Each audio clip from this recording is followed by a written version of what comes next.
Yo, what is good, everyone, and welcome back to the channel. It's Friday, August 20th here today, officially 3 weeks out till week one of the regular season kicks off for the NFL between the Dallas Cowboys and the Tampa Bay Buccaneers. So we're getting close.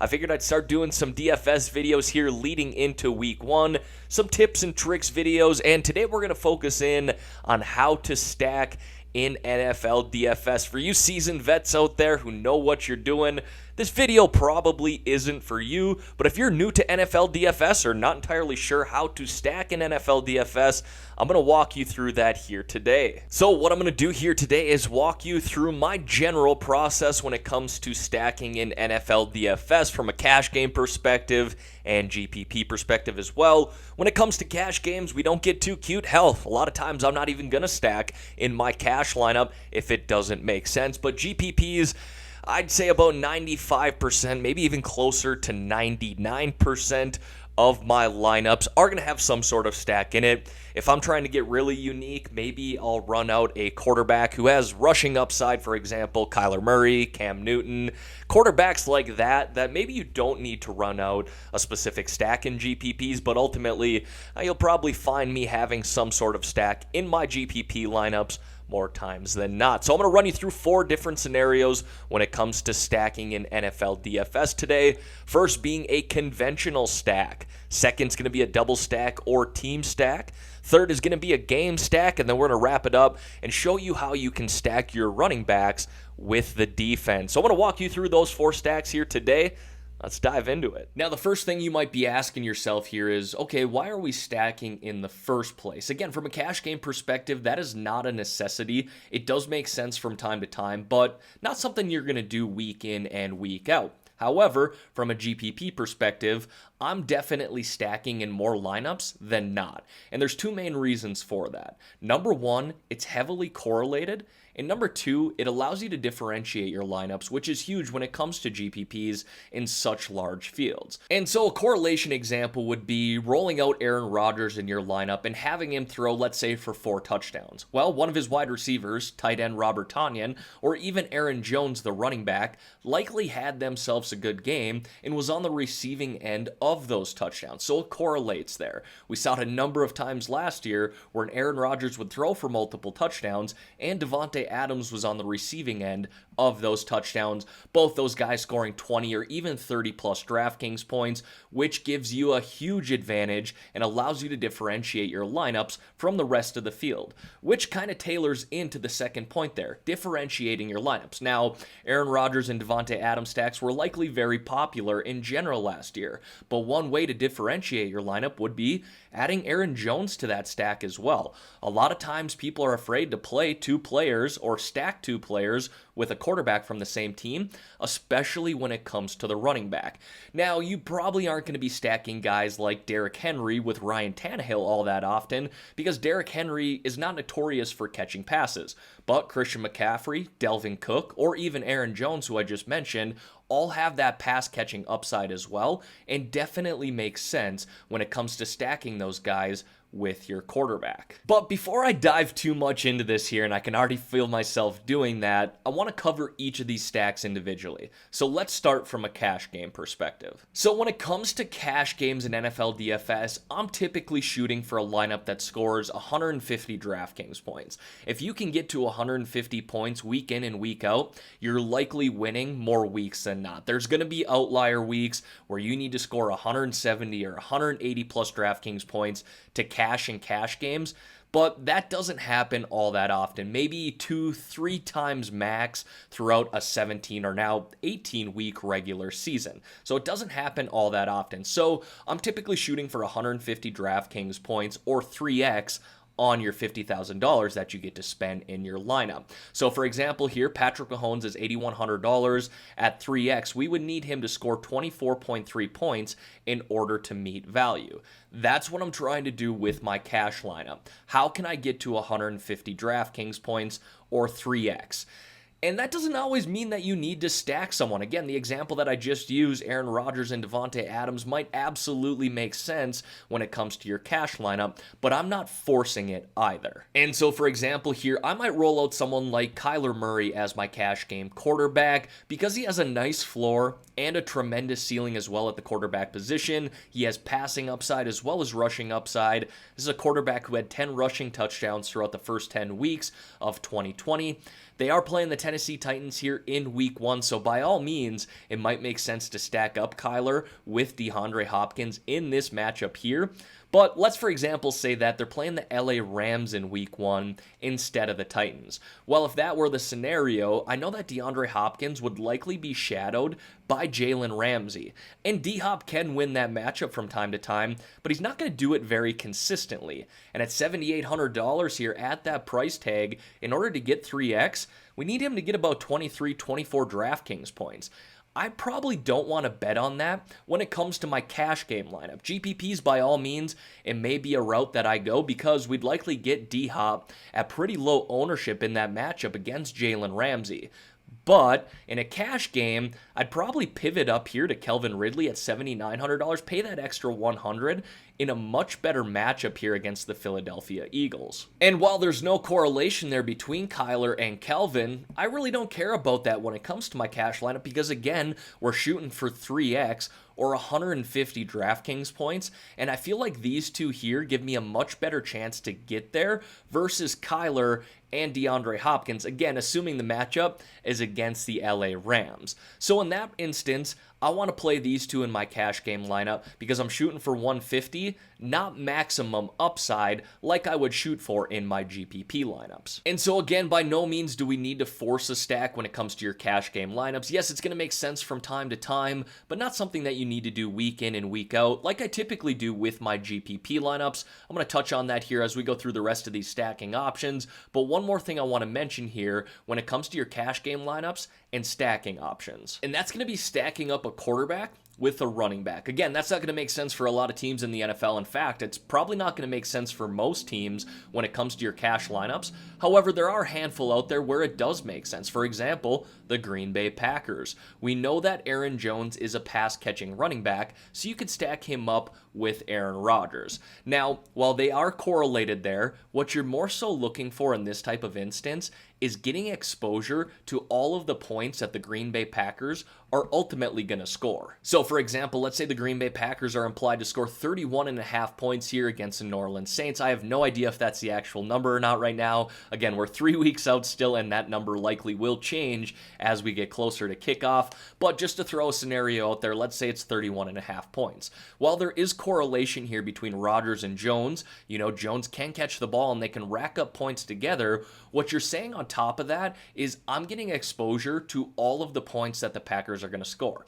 So first and foremost, you need to be right about that implied total. If they're implied for 31.5 and come out and only score 21 points, you have these two rostered in your cash lineup, you're probably not going to be in the money that week. However, if they do meet or exceed 31.5 points, you're probably sitting pretty nice with these two in your lineup because, again, you're getting exposure to 4+ touchdowns. Yes, there is the scenario where a defensive player could score a touchdown or they score a touchdown on special teams, but the likelihood of that happening isn't very often, and so I'm comfortable saying, okay, I expect the Green Bay Packers to put up 31.5+ points. That's 4+ touchdowns. Let's say that's 3 from Rodgers, 1 from Aaron Jones. Again, I'm getting exposure to all of the points that the Packers scored. So there are scenarios where it does make sense to roll out a quarterback with a running back, but two things to keep in mind. Number one, make sure it's correlated. Make sure that the running back can catch passes. And number two, make sure you're getting that implied total right. You don't need to hit it right on the nuts, obviously, but you certainly don't want to come a touchdown or two under the implied total because then you're probably not in the cash game money. So that's going to wrap up the cash game side of things here. Again, try not to get too cute with my cash game lineups. I'm shooting for 150 DraftKings points. If that means stacking up players from the same team or the same game, so be it, but not something I'm likely going to do week in and week out. However, when it comes to my GPP lineups, I get a little more creative there, certainly make those more unique with these different stacking options. So let's cover the first stacking option there, a conventional stack. And honestly, we kind of just talked about the conventional stack there when going through our cash lineup, so I'm going to talk about this here pretty quickly. It's the most basic, straightforward stack that you can use in NFL DFS. One quarterback with a pass-catching option, whether that's the wide receiver, tight end, or again, a pass-catching running back. The most popular way to do that is a quarterback with their number one receiving option. So for example here, let's go with Patty Mahomes and Tyreek Hill. So that's a very straightforward stack. We know that these two have chemistry. We've seen it in the past. They have maximum ceiling potential, especially in a matchup here that is implied to score 52.5 points in week 1. I believe that leads all games in week 1 from the main slate here. So this might be something that you see me roll out in week 1 as it is. I will have a video coming out taking a look at week 1 here, probably within the next week. But again, 3 weeks out, still don't want to get too far ahead of myself. But this is a conventional stack right here. Patrick Mahomes, Tyreek Hill, a 1-to-1 option that you have. You could also roll out someone like Travis Kelce.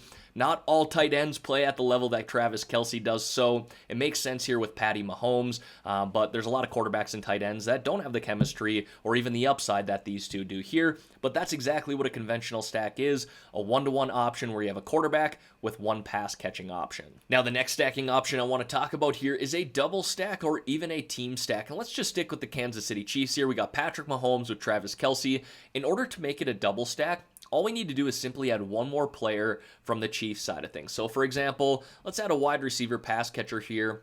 Go with Tyreek Hill. That's it. You have a double stack there. You have a quarterback with 2 pass catching options. Now, you can make this a team stack as well. And I talked about it earlier. The implied total or over-under for this game is 52.5. It's actually leading all games in week 1 here on the main slate. So there's definitely some shootout potential in this game. And if you think they have the potential to score 52, even 60 plus points, it might make sense to roll out a team stack and even a game stack, which I'll touch on here in just a minute. But let's say we want to add one more player here. We could go with someone like Clyde Edwards-Helaire, or even add another pass catcher here, someone like Mecole Hardman, who's only in the $4,000 range.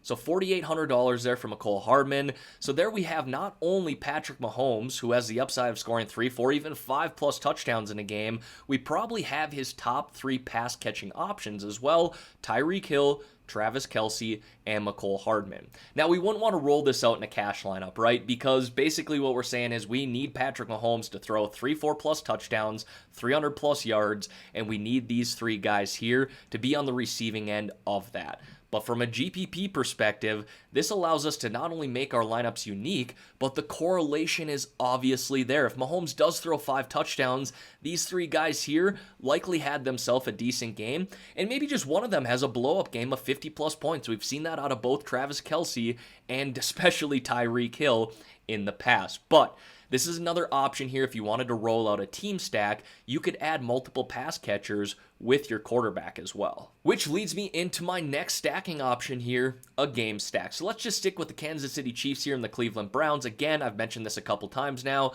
but the over-under's at 52.5, leading all games in week 1 here on the main slate. So this is likely going to be a popular game that a lot of people target to begin with. So let's say we roll out these 4 here on the Chiefs side of things. We could roll it back with someone on the Browns side of things. For example, maybe we go with someone like Nick Chubb.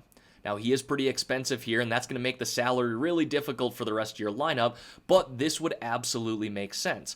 And really what you're hoping for in this type of scenario is that Cleveland gets out to an early lead by running the ball a lot. Maybe Nick Chubb scores 2 touchdowns and has 100 rushing yards in the first half. Well, you know that they're going to feed him in the second half as well, trying to run out that clock, especially against a team here like the Kansas City Chiefs.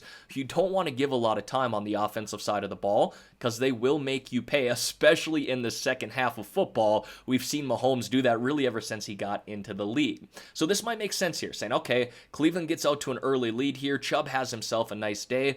Well, now the Kansas City Chiefs need to play catch-up in the second half. Mahomes is going to throw the ball a lot, maybe 30-plus times just in the second half himself.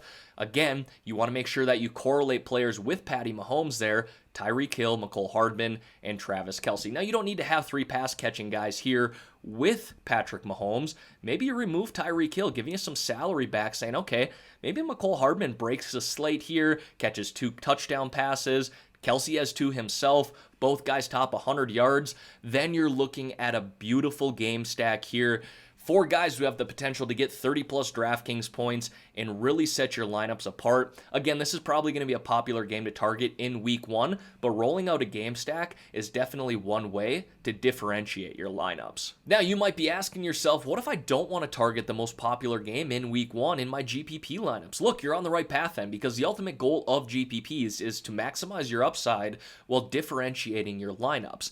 And one way to do that is fade the chalk, fade the popular plays.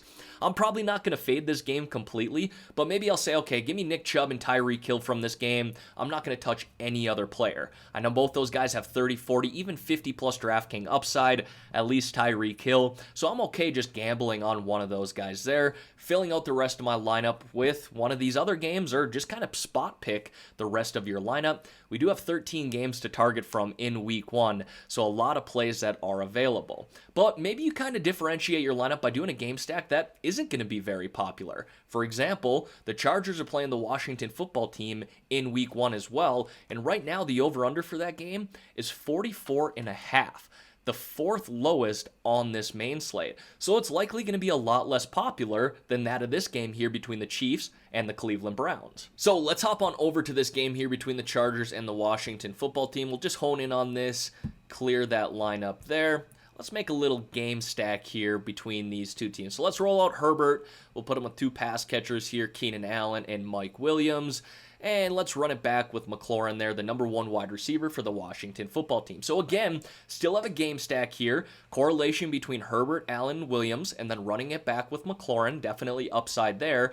But a game that is likely going to have a lot less popularity and allows us to differentiate our lineups. Now, you notice we have $4,900 here left over too, so we could still target players from that Chiefs and Browns game if we wanted to. So let's just hop back over here, choose all games. Let's go ahead and add Hardman to our lineup. And it seems like we have enough money there to add someone like Nick Chubb. So $4,100 left there to fill in a running back, tight end, and defense. That's definitely doable. We might need to get a little more unique with these last 3 positions here, the running back, tight end, or defense. But maybe one way we do that is pay up for a defense in our GPP lineup. Notoriously, a lot of players don't pay up for defenses in their cash lineup. But GPPs, that is one way to kind of differentiate your lineup. Let's just go ahead and build a lineup here to finish this out here, kind of give you an idea of what I like. So if you can see there, the 49ers are playing Detroit, $4,200 in week 1. Hell, let's go with them because there's probably not going to be a lot of people. Actually, I shouldn't say that because that is a beautiful matchup for a really solid defensive team against just a brutal offense. So that actually might have more popularity than you want. Let's pivot away from that. Boy, that is going to be a juicy matchup for those guys. Let's go with Carolina here against the Jets. That's probably not going to be one that's targeted pretty heavily. We saw times last year where Carolina did show up, score defensive touchdowns, and have some pretty nice games. Let's just take a look at their game log here. 21 points, 19, 17, 11. I mean, if we get any one of those 4 scores, you're sitting pretty nice there at $3,600. And again, Panthers defense probably not going to be heavily owned in week 1. So $4,400 there to fill out the rest of our lineup. And I actually know where I want to go at the tight end position here in this example lineup, and it's going to be a very popular play in week 1, but Kyle Pitts at $4,400 is really hard to ignore in this matchup against the Eagles. Look, I know he hasn't played a single NFL snap in his career, but no better way to start your NFL career than against this Eagles defense, who was just abysmal against tight ends last year. He's a freak athlete. He's going to see plenty of volume as a number 2 receiver in this Falcons offense behind Kelvin Ridley, so really doesn't concern me, especially at this price tag here of $4,400.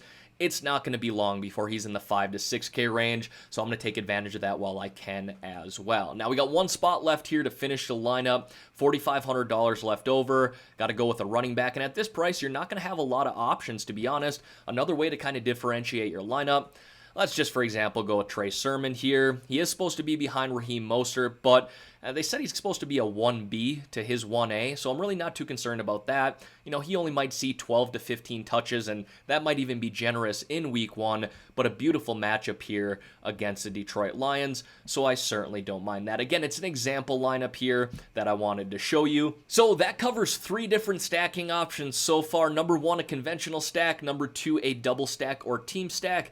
And the third option we just saw there, which is a game stack. So we're going to wrap this video up with one less popular way to kind of stack your lineups, and that is rolling out a running back with the same defense. Now, when it comes to stacking a running back with a defense, you're primarily targeting one thing: teams that are expected to win their game by a pretty substantial margin. For example, let's say the Chiefs are going to play the Lions. Chiefs expected to be one of the best teams in football this year. Lions expected to be probably the worst team in football. The spread in that game would likely be minus 14.5 Chiefs or even greater. So if you wanted to, you could stack up Clyde Edwards-Helaire with the Chiefs defense, and that absolutely would make sense. Here's why. First and foremost, the most obvious reason is because, well, the Detroit Lions offense isn't very good. That's a great matchup for the Chiefs to begin with. They're likely going to be out to a substantial lead by halftime, which is going to force the Detroit Lions to throw the ball a lot in the second half. When you're throwing the ball a lot, that leads to pressures, which leads to sacks, which leads to turnovers, which is how defenses rack up points in DraftKings. So that's the most obvious reason. On top of that, if the Chiefs are out to a substantial lead in the second half, you're going to see Clyde Edwards-Helaire touch the ball quite a bit too. But where's the correlation coming between the defense and the running back? That's primarily due to the pressure and turnovers that they are creating. Is that going to happen each and every time the Chiefs blow someone out? No, it doesn't work like that always. But what you're really hoping for here in this scenario is that the Chiefs are able to turn the ball over, not only consistently, but consistently in the Detroit offensive zone too. So that means the Chiefs really don't have to drive very far in order to put up points. If they are able to do that, that leads to red zone attempts, more points and more touches for Clyde Edwards-Helaire, and so that's where the correlation does come into play. Again, it doesn't happen all the time, but ultimately, if your defense is playing really well and your offense is out to a substantial lead, that's just going to make more points for Clyde Edwards-Helaire because he's going to have more opportunity to touch the ball. So there's correlation there. Again, it doesn't happen as often as a quarterback and wide receiver because it doesn't happen on every single play, but ultimately, that is the correlation between the two when it comes to stacking up a running back with the defense. But with that being said, everyone, that is going to wrap up the video here for today. Let me know if you like these types of tips and tricks videos in the comments below, whether that's for NFL DFS or NHL DFS. Happy to continue pushing out this type of content. Anything particular that you want to see, let me know in those comments. And if you have any season-long questions as well, feel free to hit me up in the comments below or hit me up on Twitter. Happy to answer those. We're just 3 weeks away from the NFL season kicking off. Before we know it, the NHL season will be here as well. So I'm looking forward to it. Have some more content coming your way in regards to week 1 here of the NFL season. So stay tuned for that. But again, if there's anything in particular that you want to see, just let me know. Thanks again, everyone. Let's have a great day. Let's have a great weekend. I'm out of here.